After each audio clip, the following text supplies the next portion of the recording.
Hello and welcome to Saki Tech. So in today's video we're going to be going over basic input and output in C++. So this is the module number 3 of our C++ programming series, and today we're going to go over input and output.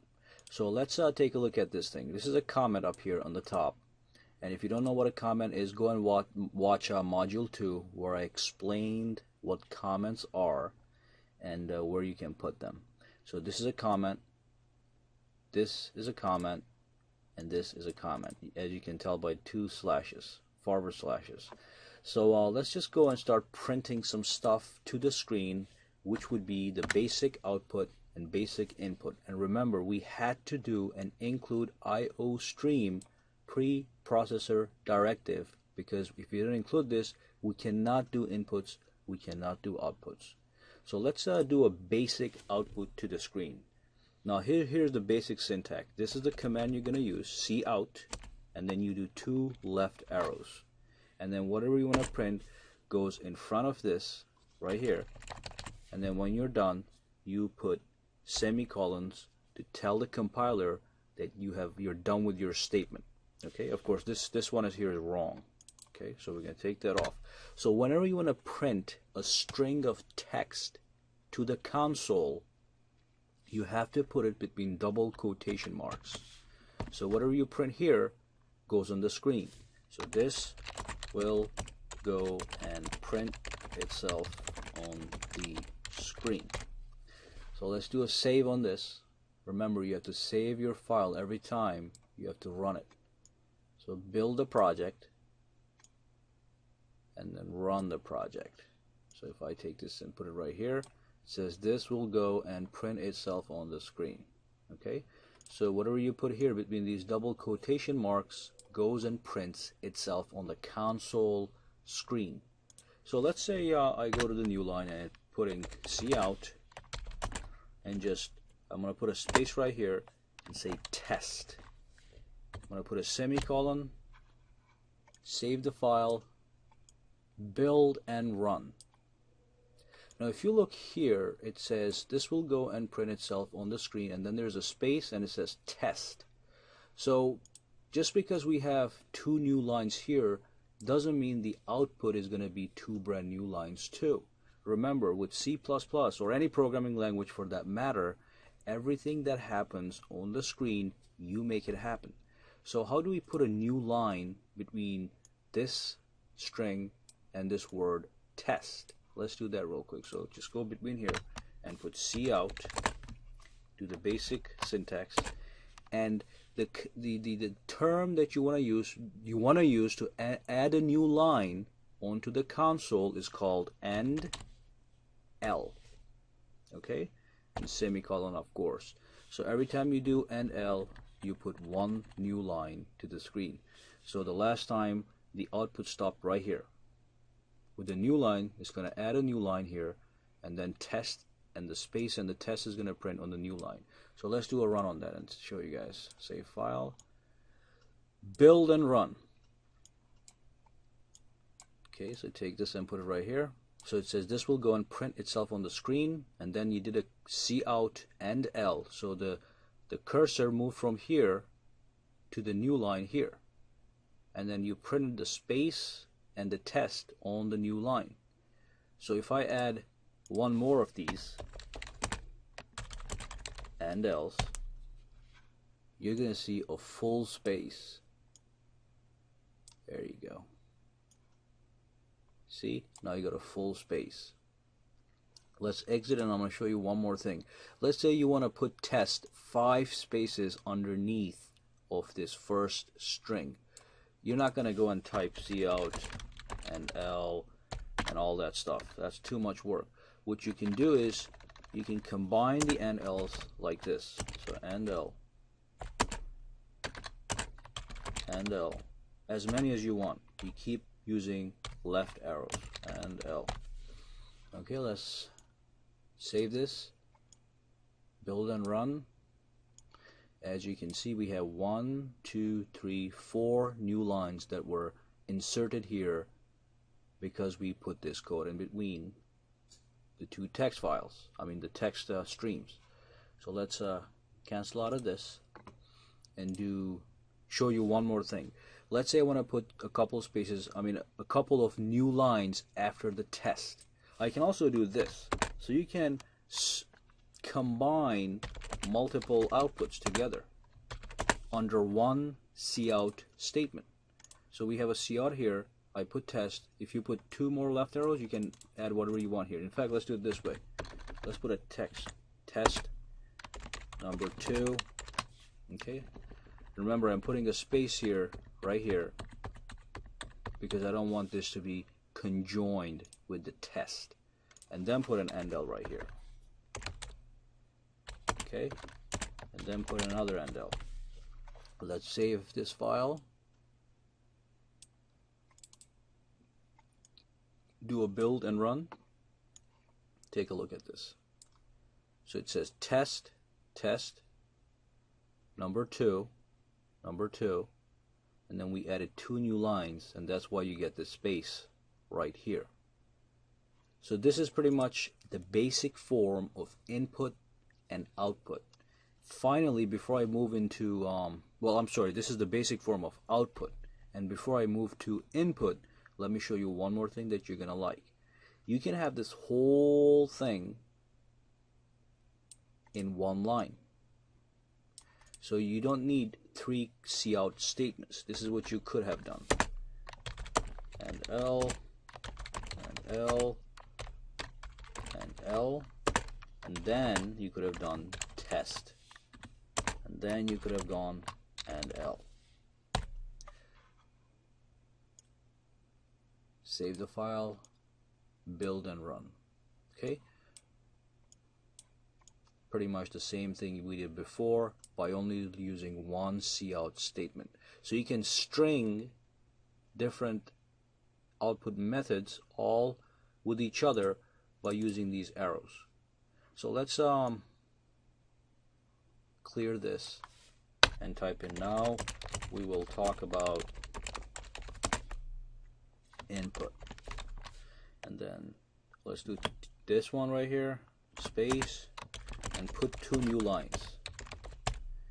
Now we're going to do another cout, and we're going to ask the person, please enter an integer. Please enter your age. We're going to do this and a space. So on the screen, the cursor is going to be right next to age. Semicolon. Okay. Save file, build and run. So ideally, it's going to show right here, it's going to ask for the age of the person that is playing with this program. So how do we get that from the user? The first thing is I need a variable declaration. I have to declare a variable of type integer, and I'm going to go over this in the next module. I'm going to go over variables, declaring variables, initializing variables, and stuff like that. So for now, let's just declare a variable named age, and age is of type integer. So how do I read this into the system?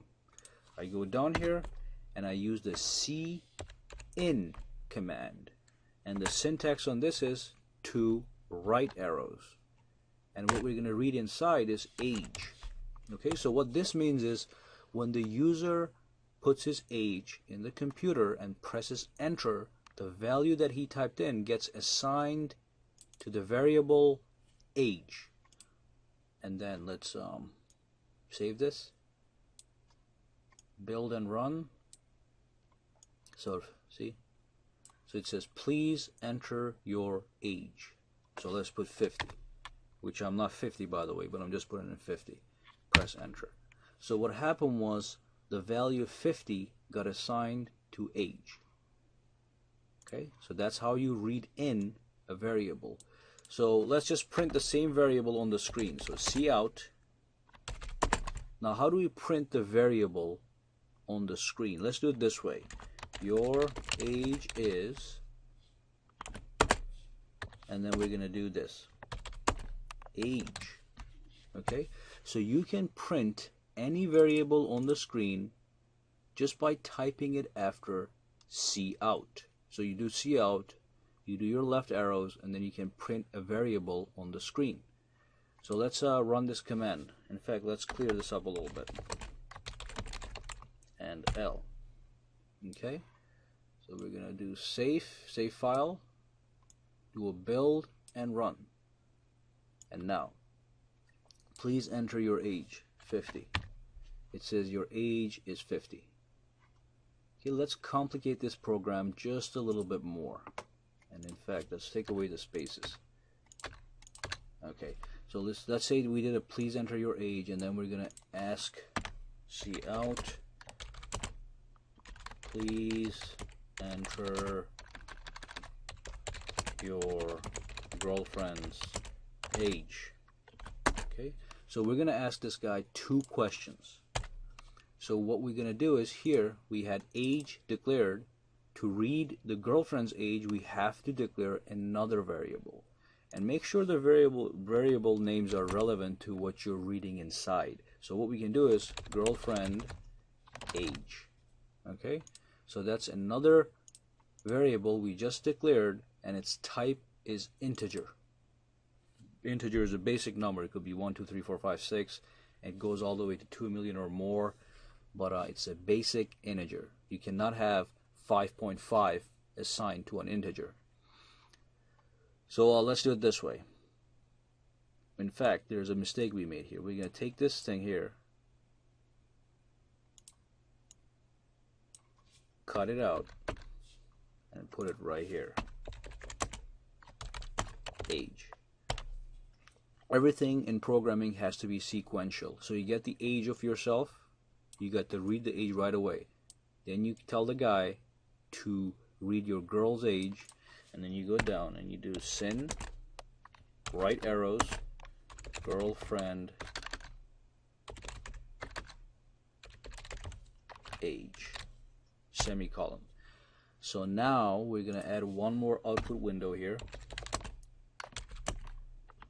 Your GF's age is, and then we're going to do girl. In fact, it comes up right away. That's the nice thing about the code blocks. When you declare a variable, you don't have to type in the whole damn thing. It actually gives it, it completes it for you. So tap that, and there you go. Okay, so let's save this file, build and run. So let's go line by line. It says, please enter your age, which is right here. So I enter my age, 50, and then it reads the age behind the scenes, and then the next line says, please enter your girlfriend's age. So please enter your girlfriend's age, 100. Press enter. So here it says, your age is 50, and then there's nothing in between because we didn't put a new line. See how we don't have a new line after this output here? So what it did was, it appended the outputs together. So it says your age is space the age, and then it started where it left off. So let's clarify that. And that was a good thing that happened. Now you know what you should put.